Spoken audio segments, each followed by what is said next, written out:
Welcome to the Texas Talks podcast. I'm your host, Brad Swale. Today, I'm joined by writer, speaker, consultant, and lobbyist Adam Jones. Adam served as the Deputy Commissioner and Chief Operating Officer for the Texas Education Agency from 2003 to 2012. Since then, he founded CapitolJones to help organizations achieve their objectives and presents regularly at education and government conferences. Adam, how are you doing? Thank you, Brad. I'm great. How are you? I'm doing really well. I appreciate it. Thank Excellent. you so much. I think we're going to be talking a lot about education funding and how Texas sort of does all that stuff. And oddly enough, that's something I'm interested in. I don't know if that makes me, am I a normal guy? I don't know, but I It like makes you, I think it makes you a high information voter is what they term you as, right? it. Yeah, probably so, something like that. So I gave a pretty brief intro there. Do you want to expand a little bit about your background? Sure. I have both a legislative and executive branch background. I left graduate school and immediately took a job with the Appropriations Committee, and I've been sort of a budget and finance, I guess wonk's the nice term, nerd's the uglier term. Ever since I was an agency budget director, I was the director of the Senate Ed Committee under Senator Shapiro for a time, but sort of my most defining career in the executive branch was during the Perry administration when I was the COO of TEA. I've been in the private sector for about 11 years, and so you're looking at about a 30-year history in and around state budget issues, school finance issues, and I'm still here. Yeah.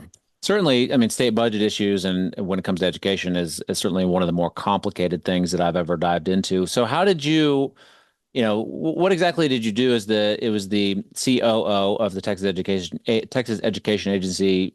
I would think a CFO would be more of the financing side, but COO, I guess it could fall under that as well. What did you do at the TEA?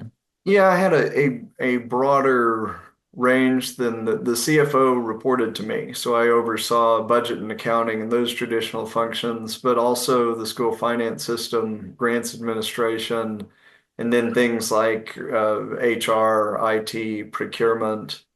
So I was sort of the chief fiduciary of the agency and their chief operating officer. Okay. So why education? What landed you at the Texas Education Agency? Is education and education funding, is that sort of something you've always been interested in? Or is that just sort of happenstance? As so often happens in government, I was the Article 2 analyst in the Appropriations Committee for a day. Article 2 is Health and Human Services in the state budget. The chairman at the time, Rob Janelle, hired somebody who knew more about Medicaid than I did. So the next day I came to the office, I was the Article 3 analyst, so Okay. public and higher ed. Um, I always liked budget and finance. Education's the biggest piece of it. I worked as a revenue analyst for the LBB, so I got to kind of saw the other side of the coin.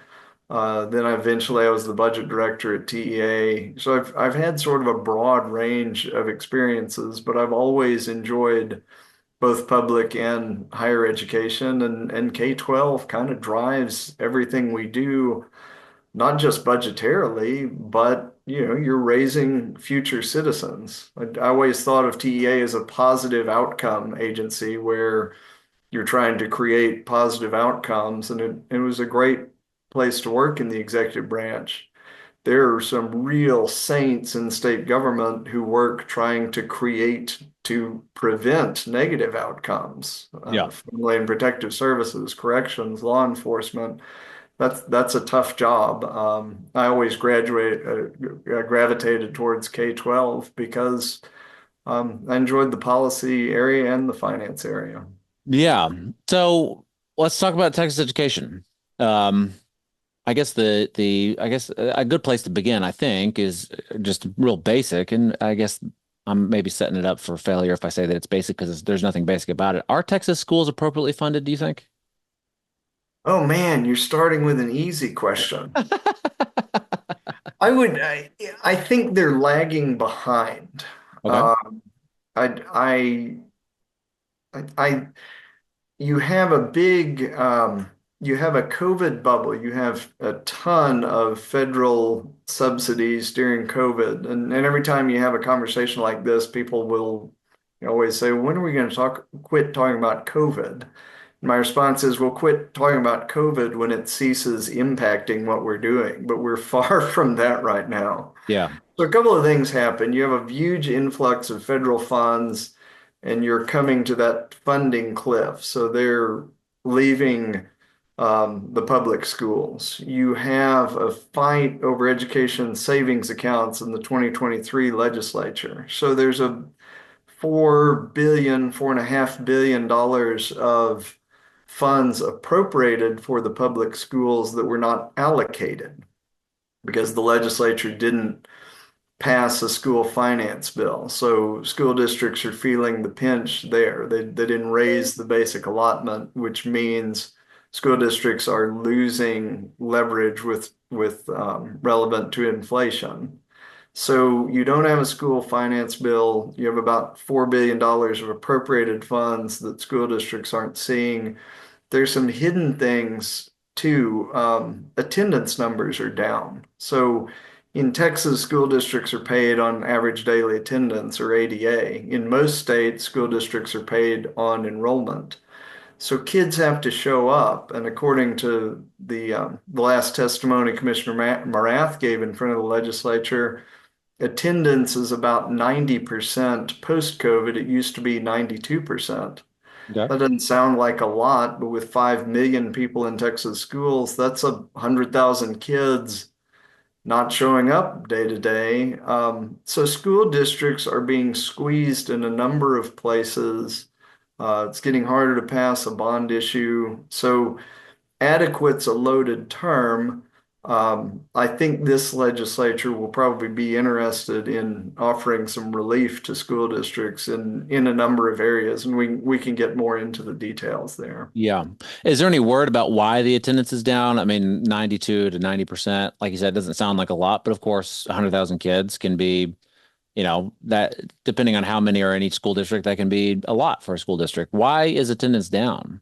I I have not read much research, and I don't think a lot of it's published, but Sure. there's clearly some anecdotal evidence that you can look at, and some real evidence. You see more families opting for homeschooling. You see kids who left the system who never came back. And those kids aren't captured in the attendance figures. Those kids aren't in the public schools at all.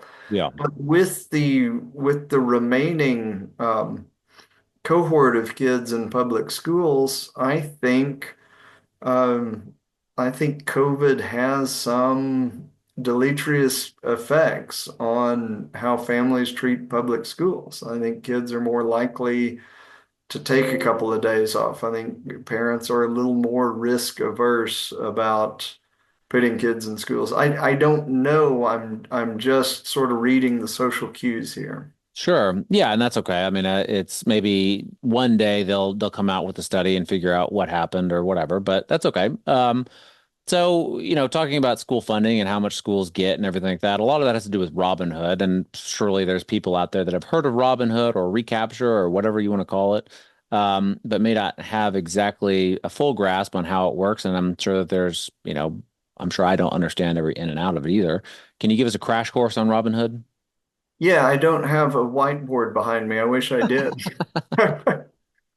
A crash course comes down to this. The public schools are financed, and we call the state aid program for public schools the foundation school program. That's what Okay. it's called in statute. It has always been a partnership between the state funding schools with general revenue, the foundation school program, and local districts, which fund schools with local property tax revenue. The state promises you a full glass. I have a water glass here. Sure. It's relatively full because we just started this interview. Yeah. Every school district is entitled to a certain amount of funding per student, called the basic allotment in statute. And if a school district's local property tax um, receipts can fill the glass to here, the state of Texas will pay the difference. So a Okay. mid-property wealth school district might produce this much funding and the state will fill up the difference. A Okay. poor school district that has very little tax base is almost fully subsidized by the state. But if your cup runneth over, if a school district creates so much property wealth that it vastly outstrips the amount to which a school district is entitled to, imagine this cup flowing over, Yeah. those funds are harvested by the state, for lack of a better term. They are reallocated to the state in a manner called recapture. The appropriations bill refers to it uh, somewhat sneakily as appropriated receipts. But a school district that exceeds what's called an equalized wealth level in the system has to give that money back to the state. Um, there are a few ways you can become a property wealthy school district. One is you can be a rural school district with massive amounts of energy wealth. Say you were Okay. in the Permian Basin or you were in the Eagleford Shale and a penny of property value creates exorbitant sums. Well, the state takes that off the top and eventually that becomes state general revenue. It's not pure general revenue, it's in the foundation school fund, but Yeah. it is an offset to general revenue for the state. Or you can be what is called a rooftop district. This is what people think of when they think of a property wealthy district, say Highland Park in Dallas, Alamo Heights in San Antonio, where you have very, very wealthy residential property. So you have very expensive rooftops and you're educating pretty affluent kids. Yeah. So the districts like Highland Park, and there's some others. There are not a lot of these in the States, but they're sort of the poster child for recapture. The rich families in Highland Park generate too much property wealth, the state takes it back. Yeah. What really drives recapture are big cities with massive property wealth. Think of Plano and its corporate headquarters. Think of Dallas's property wealth. Yeah. Even Houston has tipped into to rich school district status. The one district that's broken recapture is Austin ISD. The city of Austin produces so much property wealth within the boundaries of its school district, almost $1 billion back to the state.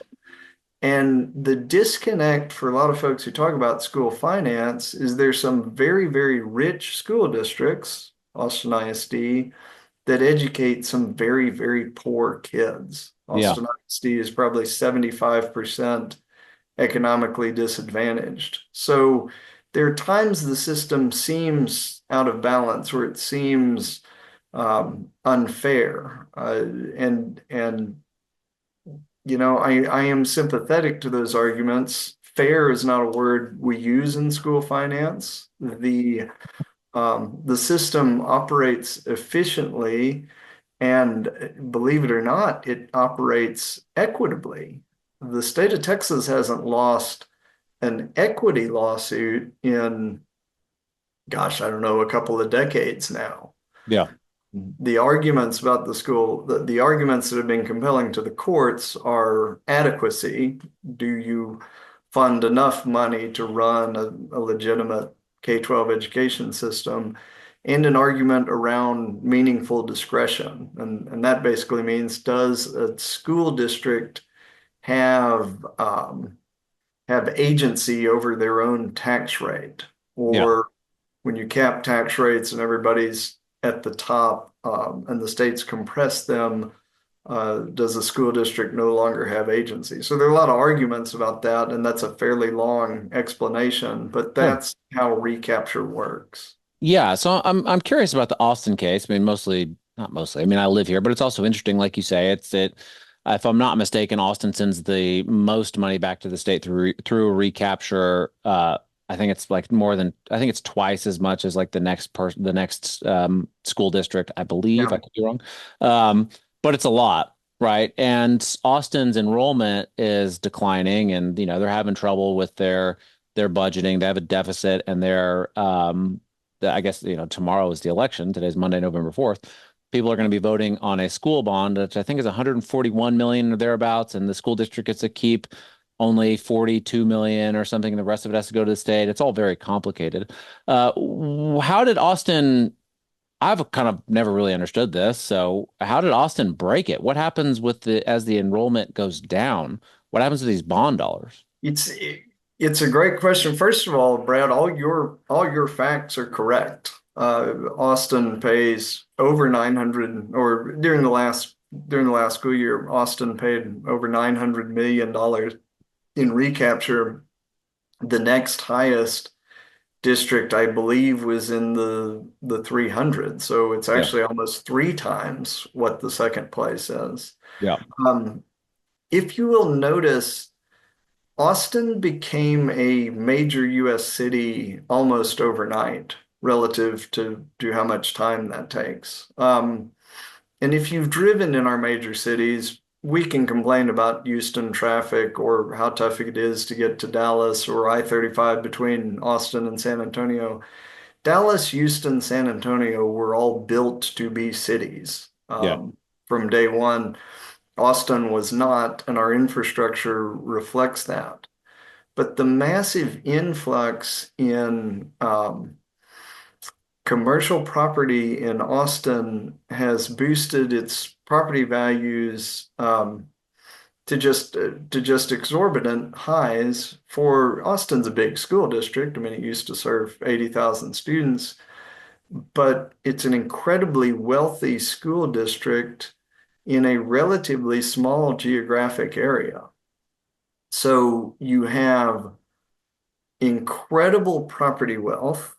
You have a school district that is very divided east and west, and affluent, less affluent. A lot of parents have opted out of Austin. Austin's surrounded by school districts, including Eanes, which most people refer to as Westlake, Yeah. that opted out of AISD several decades ago, but also places like Pflugerville, like Round Rock, like Dripping Springs. And most of these are also rich school districts, property value wise. Even Del Valley, where it's easier to get a job and buy a home and raise a family. So Austin, like most city school districts, is losing students, which means their state entitlement goes down, Yeah. and increasing property wealth, which means their recapture gets bigger and bigger. So fewer students, the state pays me less and less. More property wealth, I pay the state more and more. There's never been a district that's broken the system quite like Austin has. So is that, I mean, that's a downside of Robin Hood, and it seems like it may be, I guess, somewhat isolated to Austin, but I'm sure other school districts around Texas, maybe one day they'll break it too. So I'm wondering if Robin Hood and the whole recapture system is sustainable, and that'll lead, of course, into the school choice questions. But barring school choice, leaving school choice out of the equation for now, is recapture, do you think that's a sustainable model, or does there need to be tweaks or total revamping? I don't know. It's That's a great question. I don't think anyone intended an example like Austin. Yeah. When when Tiny, and I've followed the school finance debate since '93. When tiny rural school districts with incredible oil wealth were caught in what we used to call Chapter 42, that's the property wealth. That's when Robin Hood was created.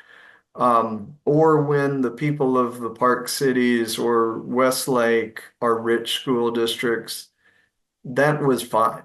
But as Texas expanded economically and school districts like Dallas and Houston started edging into recapture, um, that brought about a very different conversation. Um, the only way you can bring down recapture, and the legislature's been pretty successful at this, to give them credit, is to buy down local property tax rates. And Yeah. local property tax rates have declined precipitously over the last decade through legislative action, including in 2023, where the legislature passed a $16 billion tax reduction plan. So as the state invests more money in public education and you buy those rates down, you are ostensibly moving districts out of recapture. And you're sort of reestablishing that balance between the state and local property taxpayers. And this works for 95% of the district. So I'm not necessarily doom and gloom about the current school finance system. I think Austin's broken it, and we've never seen an outlier like Austin. I'm not quite sure what to do about it. It is not an easy policy discussion to have. Sure.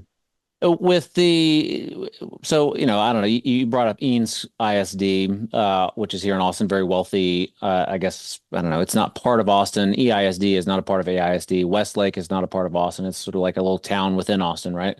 And I know there's places like that across the state, and there's little cities or towns or whatever you want to call them within larger metropolitan areas, um, where housing prices are relatively high. It's difficult to buy into those areas, into those school districts.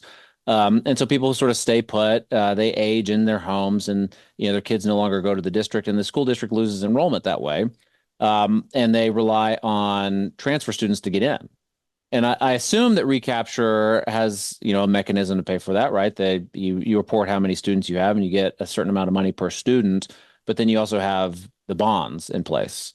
And Yeah. I think that some people, maybe they feel taken advantage of, one, maybe not, I don't know.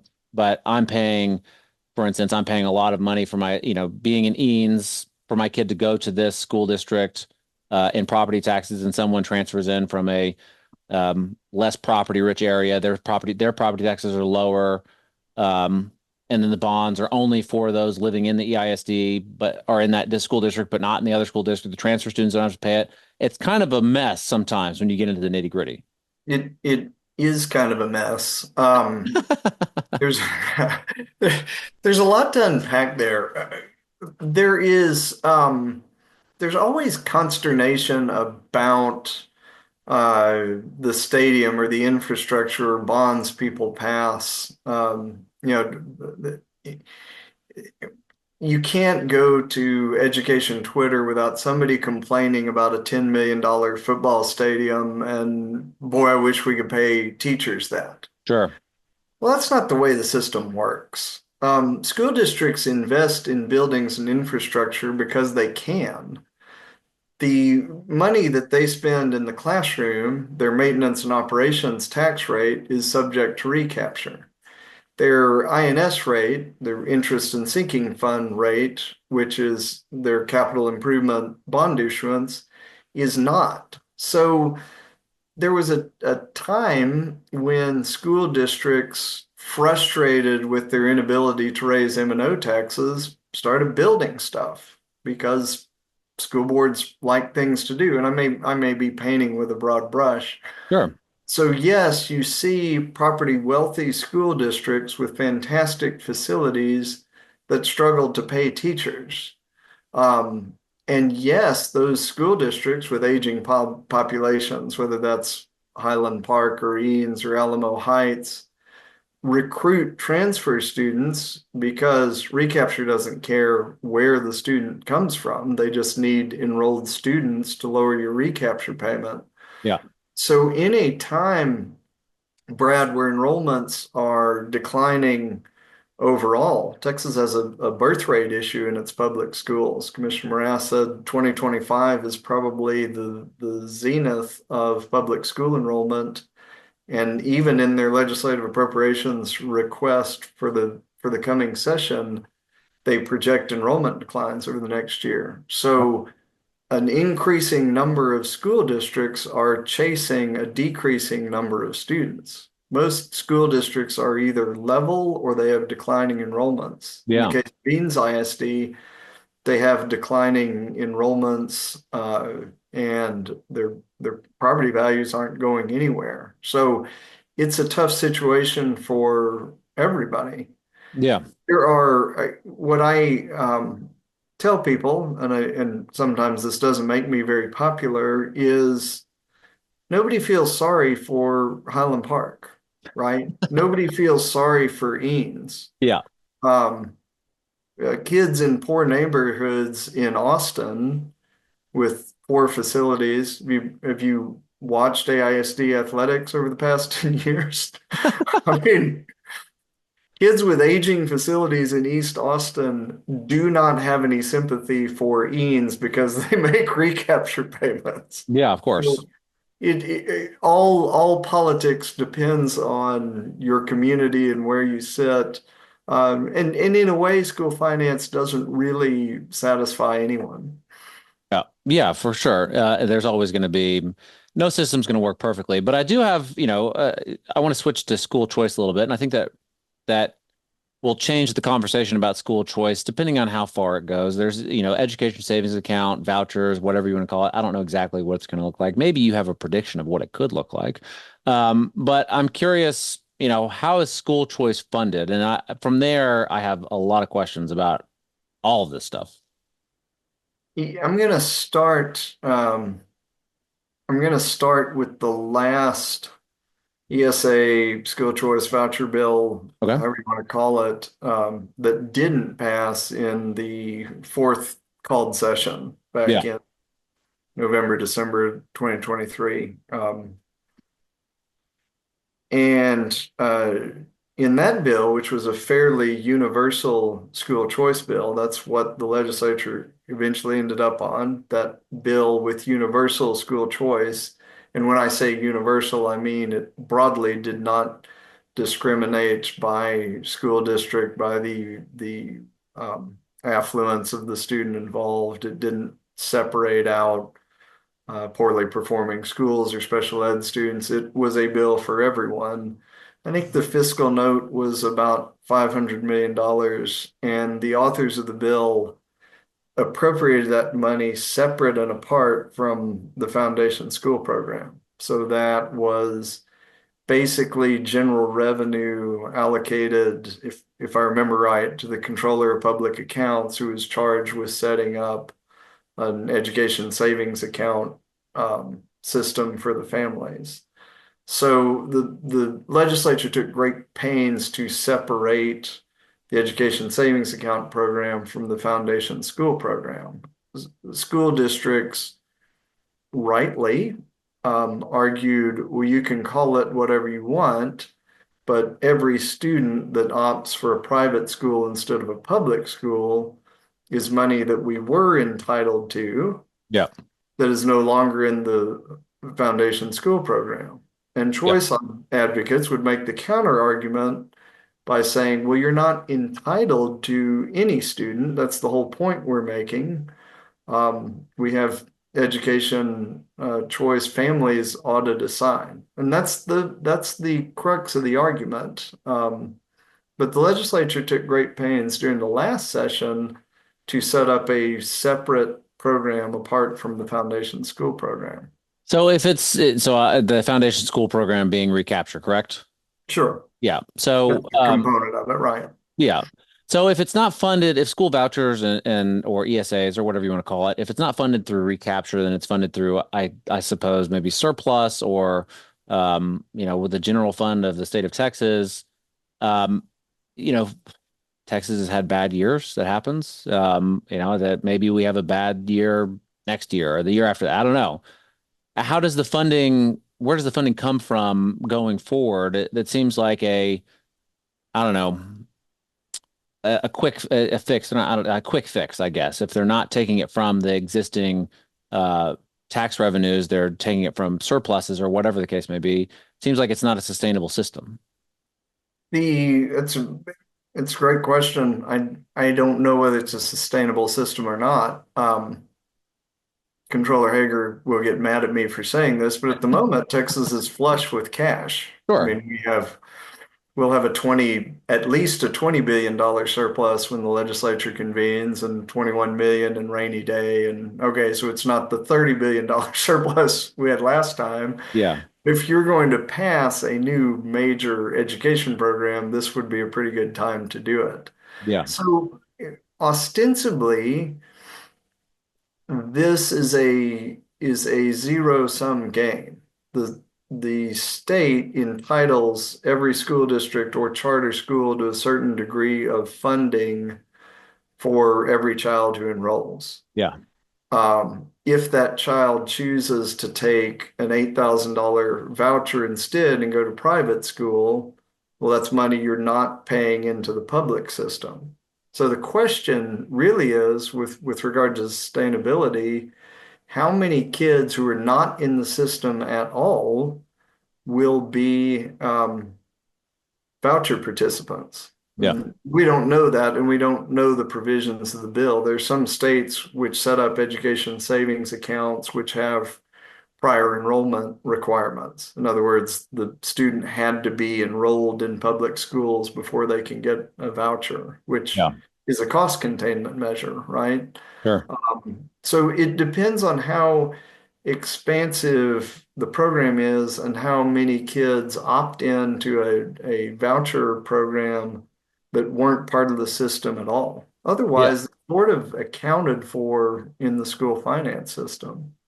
And with enrollment declining, the last point I'd make is that's a financial benefit to the state.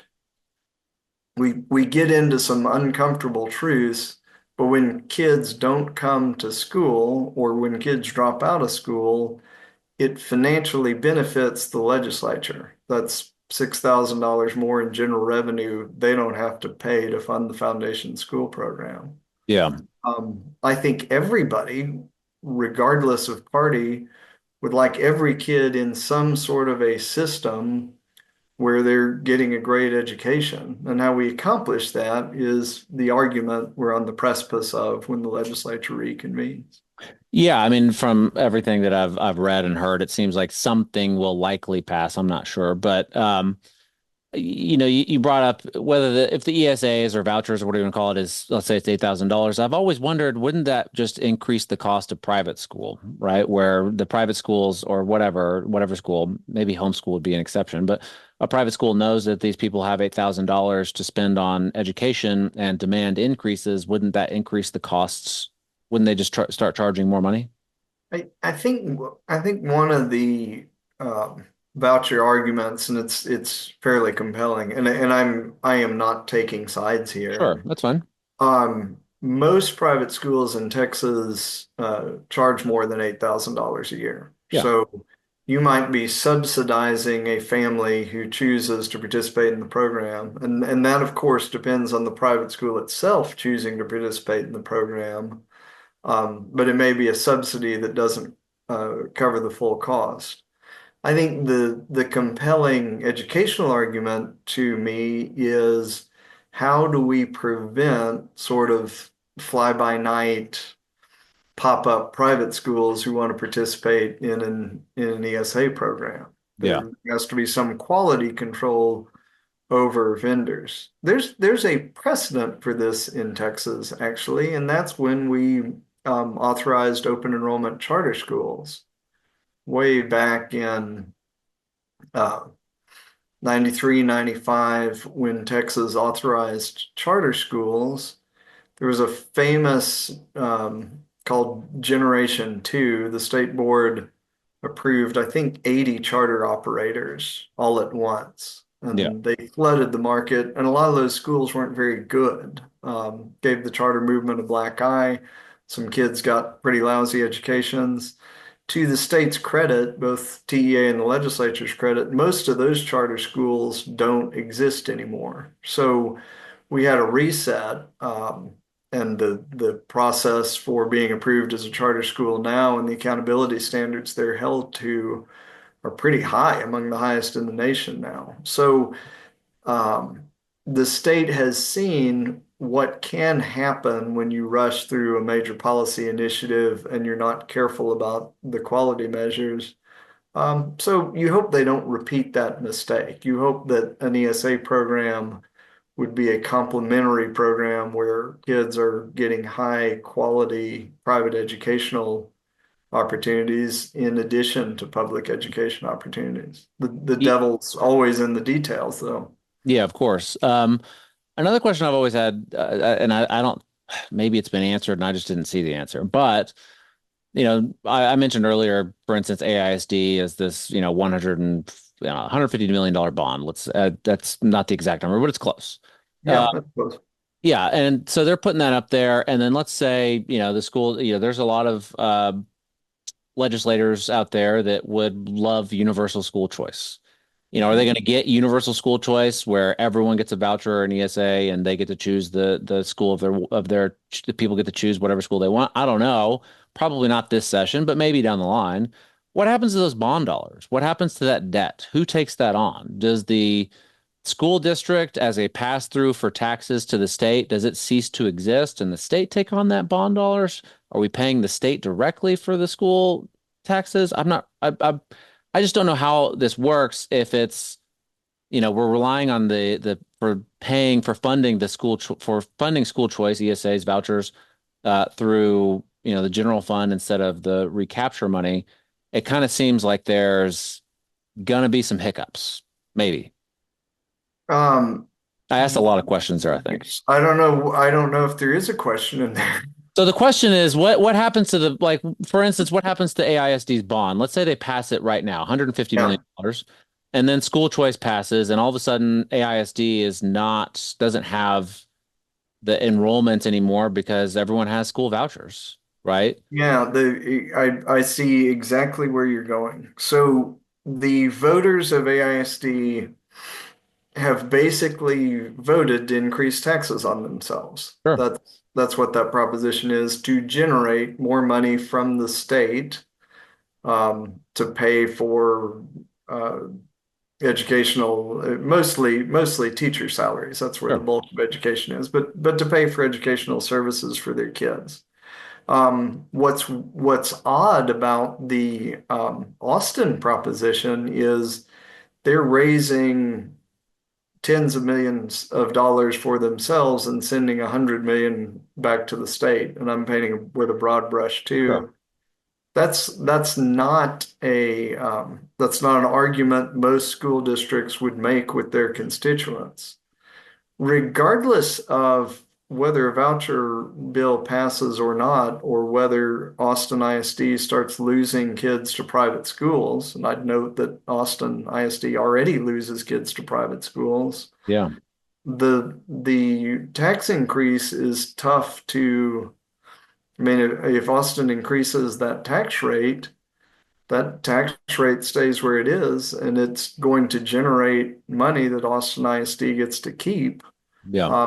It will either make their recapture worse if they don't have the student enrollment to sustain that, um, or Austin invest that money in teachers. Parents decide that their neighborhood school is the best place. I mean, Austin may have a renaissance with that extra money and be fine. It's tough to tell, but once Austin passes that tax rate, Austin ISD residents are paying for it regardless of how many kids Austin's educating or not. Yeah. And that's one of the really tough spots AISD finds itself in, and there's no other school district that has an argument like this. Yeah. And Well, I don't know if I've answered your question or not, Well, I Brad. mean, I think it's a difficult question to answer because Yeah. I think it all depends on sort of how they set it up. But I imagine that there's probably billions upon billions of school bonds debt out there in Texas, and the common argument is that kids should not be trapped in a failing public school, and I can sympathize with that argument for sure. But if you and But then the other side will say, well, or they'll say if the local school, local public school is the best school, then people will continue to go there and they'll get that money instead. But there's a chance that there will be a failing school that loses maybe all of its students or whatever, right? Maybe that's extreme. Maybe one day, again, we have, universal school choice and everyone just gets a voucher to use it as they see fit at a, public. I don't even, are there even public schools in that scenario? I don't know.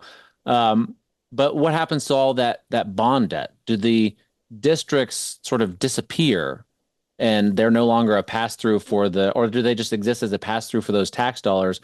I just don't, I worry about the school districts are passing these bonds for debt, and then the legislature goes and passes education savings accounts or universal school choice or whatever. And then that bond debt is just there, sort of people are paying for it for nothing. And then that creates another They're, problem. Does that make yeah, sense? I would say they're paying for it even though they've chosen to send their child elsewhere. I Right. mean, I mean, obviously, families without kids in public schools pay for Yeah. bond debt depending on the school district they're Sure. in. Yeah. Um, and there is a community good to building auditoriums, to having quality public schools, to having childcare options, to even having football stadiums. Yeah. But I think that and this argument is very clear in rural Texas. I grew up in Amarillo, so I am Panhandle born, and my parents both grew up in relatively small towns. So in 900 of the Texas school districts, give or take, you have one high school. Yeah. And in a whole lot of them, you have one elementary school, one middle school, one high school, and you have a community school. Um, that's a very different scenario.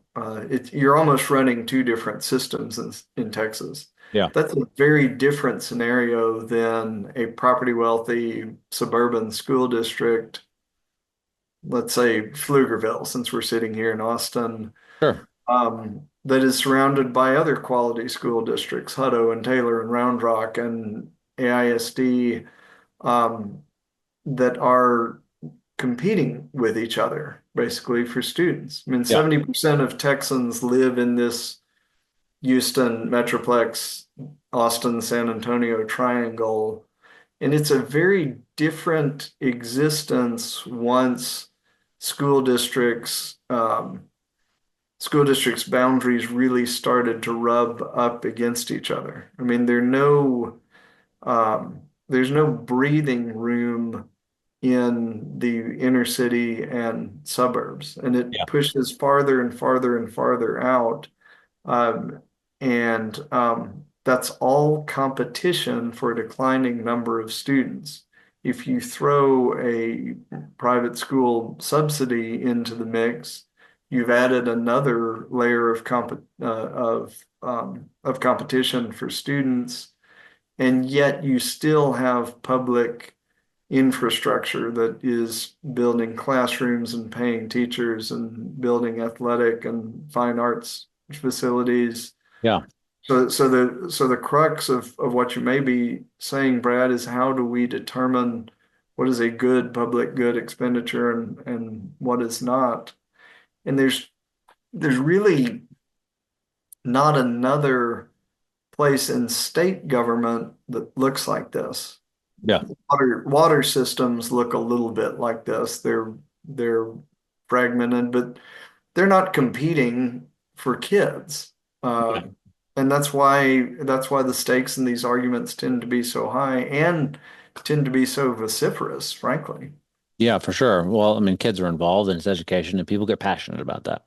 Well, Adam Jones, I really appreciate you taking the time. I learned a lot, and I think a good sign of a good conversation is that not only I learned a lot, but now I have more questions that I would like to ask. But unfortunately, this is not a Joe Rogan style 3, 4 hour podcast. We only have so much time. I appreciate you giving me some of yours. Is there a website or social media or anything like that that you'd like to plug? Um, yeah, you can find me at CapitolJones.com. That's Right. CapitolJones, like the building. I'm not running a private investment firm. I am glad to present, make public appearances, talk about these issues, and talk about issues that are important to folks in K-12. So I would love to hear from your listeners, and I really appreciate the conversation, Brad. Well, thank you so much, Adam. I appreciate it. I'll Thank talk to you. you soon.